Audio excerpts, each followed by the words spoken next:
Hello students, बेटा पिछले lecture में हम डायमेंशन फार्मूलाज निकालने सीख रहे थे। तो हमने वहाँ पर 8 डायमेंशन फार्मूलाज बताए थे जो आपको याद रखने थे। अगर आपको वो 8 डायमेंशन फार्मूला याद हैं तो हम बाकी को उनकी हेल्प से निकाल सकते हैं। ठीक है, जैसे कि एरिया का हमने बताया था कि क्या होता है L²। ठीक है, फिर वॉल्यूम का हमने बताया था L³। फिर डेंसिटी का होता है M1 L-3। रिलेटिव डेंसिटी का हमने बताया था कि डायमेंशनलेस क्वांटिटी होती है। स्पीड वेलोसिटी या रिलेटिव वेलोसिटी की हम बात कर रहे थे तो उसका फॉर्मूला हमने बताया था m0 L1 T इनवर्स 1 होता है।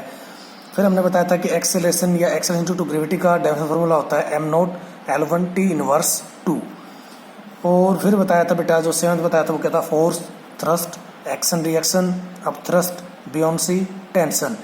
ठीक है, ये सब एक ही प्रकार की क्वांटिटी थी, इनका डायमेंशन फॉर्मूला सेम होता था और वो क्या होता था m1 L1 T इनवर्स 2। और 8th जो डायमेंशन फॉर्मूला हमने बताया था वो क्या आता था, वर्क या एनर्जी का, जिसका कि फॉर्मूला क्या होता था, dimension formula m1 L² T inverse 2। तो उम्मीद है आप लोगों ने वो 8 के 8 डायमेंशन फार्मूलाज याद कर लिए होंगे। अब देखते हैं कि उनकी हेल्प से किस प्रकार से हम बाकी डायमेंशन फार्मूलाज को डेराइव कर सकते हैं। तो चलिए मैं शुरू करता हूँ पावर से। ठीक है, फर्स्ट डायमेंशन फार्मूला यानी कि 11th जो हमने 10 डायमेंशन फार्मूला किए थे जिनमें से हमें 8 को याद रखना था। 2 डायमेंशन फार्मूला हमने उनकी बेस पे डिराइव करके दिखाए थे। ठीक है, वो क्या थे, नोवा था प्रेशर या स्ट्रेस या मॉडुलस ऑफ इलास्टिसिटी। ठीक है, उसको भी हमने वो पहले जो 8 डायमेंशन फार्मूला थे उनके बेस पे डिराइव किया था। और 10th था मोमेंटम या इम्पल्स का, उसको भी हमने पहले वाले 8 डायमेंशन फार्मूला के बेस पे डिफाइन किया था या डिराइव किया था। अब हम पढ़ते हैं 11th। ठीक है, 11th इज पावर। देखो बेटा, पावर आप 9th क्लास में पढ़ चुके। पावर का फॉर्मूला क्या होता है, वर्क पर यूनिट टाइम या वर्क अपॉन टाइम। अब वर्क का डायमेंशन फॉर्मूला हम करवा चुके हैं। वर्क का डायमेंशन फॉर्मूला क्या होता है, m1 L² T इनवर्स 2। और टाइम का क्या होता है, T की पावर 1। ठीक है, अब देखो जब इसको मैं ऊपर लेके जाऊंगा तो नीचे पावर T की क्या है, +1, ऊपर जाएगी तो किसकी हो जाएगी, -1। ऊपर T की ऑलरेडी क्या है, -2, और -1 और ऐड हो जाएगी, कितनी हो जाएगी, -3। ठीक है, तो डायमेंशन फॉर्मूला क्या बनेगा, m1 L² T -3। ठीक है बेटा, ये किसका डायमेंशन फॉर्मूला आ गया, पावर का। फिर हम बात करते हैं एनर्जी डेंसिटी की। ठीक है, एनर्जी डेंसिटी किसके इक्वल होती है, एनर्जी पर यूनिट वॉल्यूम के। Energy per unit volume, energy का डायमेंशन फॉर्मूला क्या होता है, m1 L² T इनवर्स 2। और वॉल्यूम का क्या होता है, L³। ठीक है, ये हम पढ़ चुके हैं पीछे। तो देखो अब ध्यान दो, L की पावर ऊपर कितनी है, 2, नीचे कितनी है, 3 प्लस की। जब नीचे वाले को ऊपर लेके जाएंगे तो किसकी हो जाएगी, माइनस की। तो क्या बचेगा, m की पावर 1। अब देखो ये प्लस की 2 और फिर आगे माइनस की 3, क्या बचेगा, L की पावर -1 T इनवर्स 2। ये डायमेंशन फॉर्मूला किसका आ गया, एनर्जी डेंसिटी का। ओके, फिर हम बात करते हैं 13th जो हमारा डायमेंशन फॉर्मूला है वो क्या है, energy gradient, sorry pressure gradient. 13th क्या है, प्रेशर ग्रेडियंट। अब देखो प्रेशर ग्रेडियंट का मतलब क्या है, जहां पर भी ग्रेडियंट आए, ध्यान रखना, जिस भी क्वांटिटी के साथ ग्रेडियंट आए उसी क्वांटिटी को हम लेंथ से डिवाइड कर देंगे। ठीक है, यहाँ पर प्रेशर के साथ ग्रेडियंट आया है तो प्रेशर को हमने किससे डिवाइड कर दिया है, लेंथ से। तो प्रेशर ग्रेडियंट किसके इक्वल होता है, प्रेशर अपॉन लेंथ। अब देखो प्रेशर आपको पता है किसके इक्वल होता है, फोर्स पर यूनिट एरिया। ठीक है, प्रेशर किसके इक्वल होता है, फोर्स पर यूनिट एरिया, और लेंथ इनटू में हमने एरिया, अच्छा तो लेंथ को पता ही, आप लेंथ रहेगी। तो फोर्स का डायमेंशन फॉर्मूला आपको पता है क्या होता है, m1 L1 T inverse 2। m1 L1 T inverse 2। Length area का क्या होता है, L² और लेंथ का क्या होता है, L की पावर 1। अब देखो बेस से में यानी कि L और L मल्टीप्लाई में तो पावर जुड़ जाएंगी, तो नीचे कितनी हो जाएगी, L की पावर 3। क्या लिख सकता हूँ इसको, m1 L1 T inverse 2 upon में L की पावर 3। जब इसको ऊपर लेके जाएंगे तो बेटा माइनस की हो जाएगी, ऊपर किसकी है, प्लस की, तो +1 -3 कितनी हो जाएगी, -2। क्या लिखेंगे हम इसको, m1 L की पावर -2 T की पावर -2। ये किसका डायमेंशन फॉर्मूला आ गया, प्रेशर ग्रेडियंट का। Okay, 14th is velocity gradient. अब देखो जैसे मैंने अभी बताया था कि जिसके साथ भी ग्रेडियंट आए हम किससे डिवाइड कर देंगे, लेंथ से। ठीक है, तो वेलोसिटी के साथ ग्रेडियंट आया है तो किससे डिवाइड करेंगे, वेलोसिटी को लेंथ से। तो वेलोसिटी ग्रेडियंट होता है वेलोसिटी अपॉन लेंथ।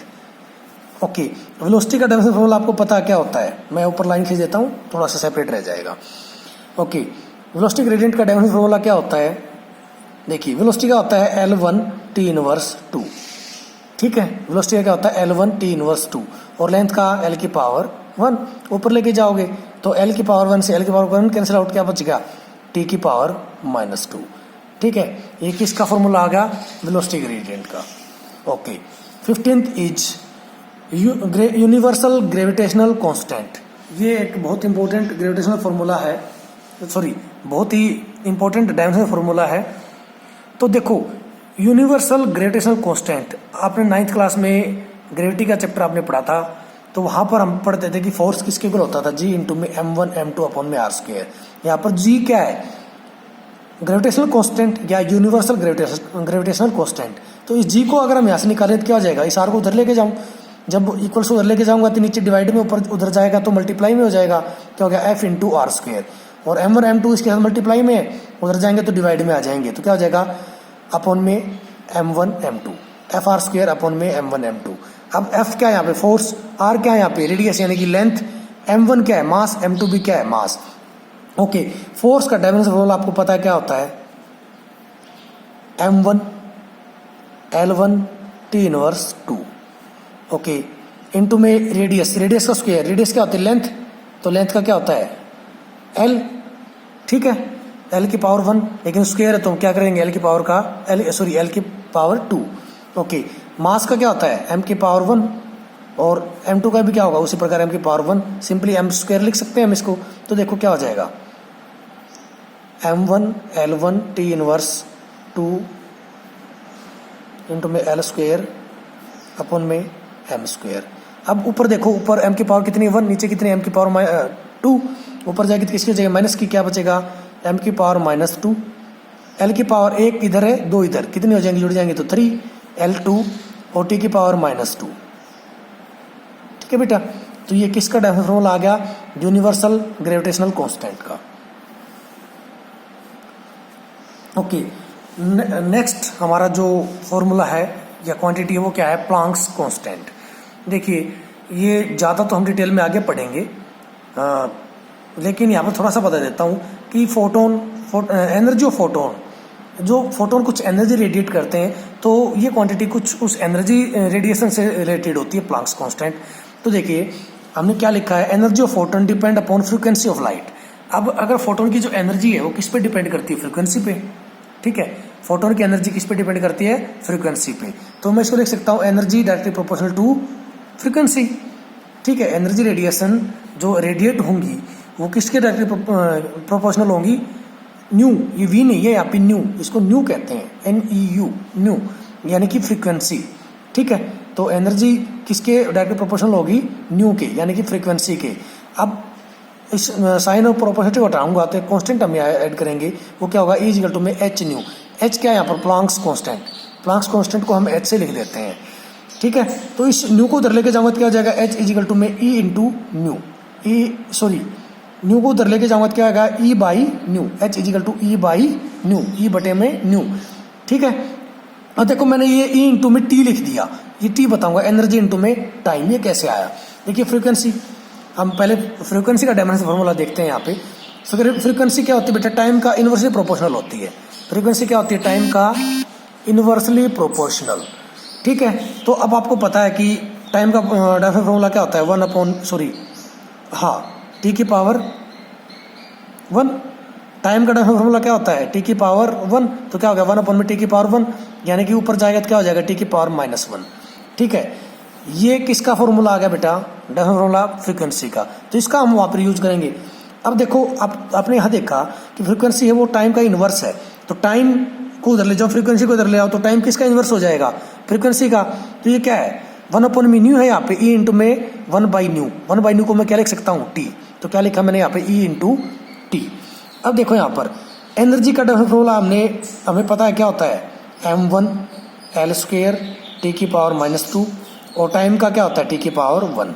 अब देखो T की पावर इधर -2 है, इधर 1 है, तो जब दोनों पावर जुड़ेंगे तो -2 + 1 क्या बचेगा -1, यानी कि m1 L² T की पावर -1, ठीक है। तो ये डायमेंशन फार्मूला किसका आ गया, प्लैंक्स कांस्टेंट का। ओके बेटा, हम कुछ और डायमेंशन फॉर्मूलाज के बारे में पढ़ेंगे नेक्स्ट वीडियो में।